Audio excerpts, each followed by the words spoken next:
Hello दोस्तों, मैं स्वागत करता हूं आपके अपने बी स्मार्ट यूट्यूब चैनल पर। आज हम इस वीडियो में संविधान की प्रस्तावना एवं उनमें निहित शब्दों को आज हम इस वीडियो में पढ़ेंगे। तो आइए चलते हैं। तो भारत के संविधान की प्रस्तावना यह है कि हम भारत के लोग भारत को एक संपूर्ण प्रभुत्व संपन्न समाजवादी पंथ निरपेक्ष लोकतंत्रात्मक गणराज्य बनाने के लिए तथा इसके समस्त नागरिकों को सामाजिक, आर्थिक एवं राजनीतिक न्याय, विचार, अभिव्यक्ति, विश्वास, धर्म और उपासना की स्वतंत्रता, प्रतिष्ठा और अवसर की समानता प्राप्त कराने के लिए तथा उन सब में व्यक्ति की गरिमा और राष्ट्र की एकता तथा अखंडता सुनिश्चित करने वाली प्रभुत्व बढ़ाने के लिए दृढ़ संकल्पित होकर अपनी इस संविधान सभा में आज 26 नवंबर 1949 को एतद द्वारा इस संविधान को अंगीकृत अधिनियमित और आत्मसमर्पित करते हैं। प्रस्तावना संविधान के परिचय अथवा भूमिका को कहते हैं। भारतीय संविधान की प्रस्तावना पंडित नेहरू द्वारा पेश किए गए उद्देश्य प्रस्ताव पर आधारित है। 42वें संविधान संशोधन अधिनियम 1976 द्वारा इसमें समाजवादी, पंथनिरपेक्ष और अखंडता जैसे शब्दों को सम्मिलित किया गया। प्रस्तावना में उल्लेखित मुख्य शब्दों के अर्थ: हम भारत के लोग। इसका तात्पर्य यह है कि भारत एक प्रजातांत्रिक देश है तथा भारत के लोग ही सर्वोच्च संप्रभु हैं। अतः भारतीय जनता को जो अधिकार मिले हैं वही संविधान का आधार है। अतः दूसरे शब्दों में भारतीय संविधान भारतीय जनता को समर्पित है। संप्रभुता इस शब्द का आशय है कि भारत ना तो किसी अन्य देश पर निर्भर है और ना ही किसी अन्य देश को डोमिनियन है। इसके ऊपर और कोई शक्ति नहीं है और यह अपने आंतरिक और बाहरी मामलों का निस्तारण करने के लिए स्वतंत्र है।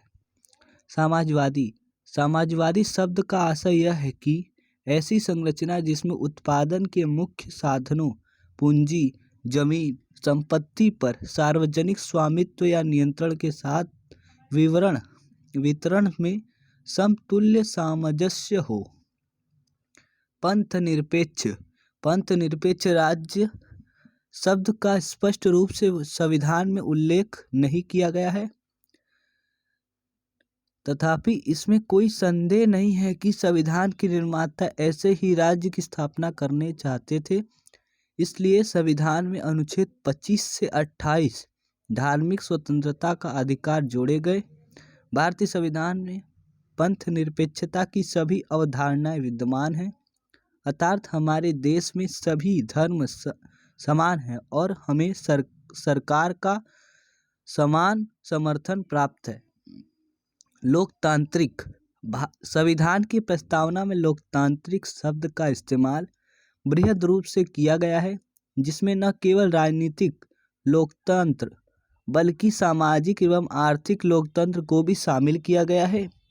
वयस्क मताधिकार, सामाजिक चुनाव, कानून की सर्वोच्चता, न्यायपालिका की स्वतंत्रता, भेदभाव का अभाव भारतीय राज्य व्यवस्था के लोकतांत्रिक लक्षण के स्वरूप हैं।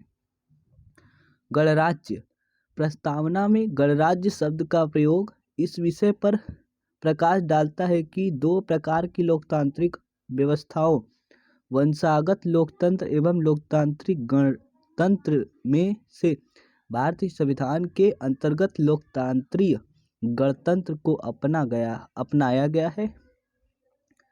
गणतंत्र में राज्य प्रमुख हमेशा प्रत्यक्ष और अप्रत्यक्ष रूप से निश्चित समय के लिए चुनकर आता है। गणतंत्र के अर्थ में दो और बातें शामिल हैं। पहली यह कि राजनीतिक संप्रभुता किसी एक व्यक्ति जैसे राजा के हाथ में होने के बजाय लोगों के हाथ में होती है। दूसरी यह है कि किसी भी विशेषाधिकार प्राप्त वर्ग की अनुपस्थिति, इसलिए हर सार्वजनिक कार्यालय बगैर किसी भेदभाव के प्रत्येक नागरिक के लिए खुला होगा। स्वतंत्रता। यह स्वतंत्रता का तात्पर्य नागरिक स्वतंत्रता से है। स्वतंत्रता के अधिकार का इस्तेमाल संविधान में किसी सीमाओं के भीतर ही किया जा सकता है। यह व्यक्ति के विकास के लिए अवसर प्रदान करता है। न्याय। न्याय का भारतीय संविधान की प्रस्तावना में उल्लेख है, जिसे 3 भिन्न रूपों में देखा जा सकता है: सामाजिक न्याय, राजनीतिक न्याय और आर्थिक न्याय। सामाजिक न्याय से अभिप्राय है कि मानव के बीच जाति वर्ण के आधार पर भेदभाव न माना जाए और प्रत्येक नागरिकों को उन्नति के समुचित अवसर सुलभ हो।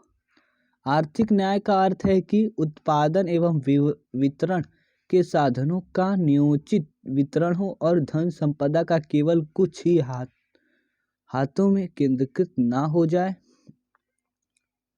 राजनीतिक न्याय का अभिप्राय है कि राज्य के अंतर्गत समस्त नागरिकों को समान रूप से नागरिक और राजनीतिक अधिकार प्राप्त हो, चाहे वह राजनीतिक दफ्तर में प्रवेश की बात हो या अपनी बात सरकार तक पहुंचाने का अधिकार। समता।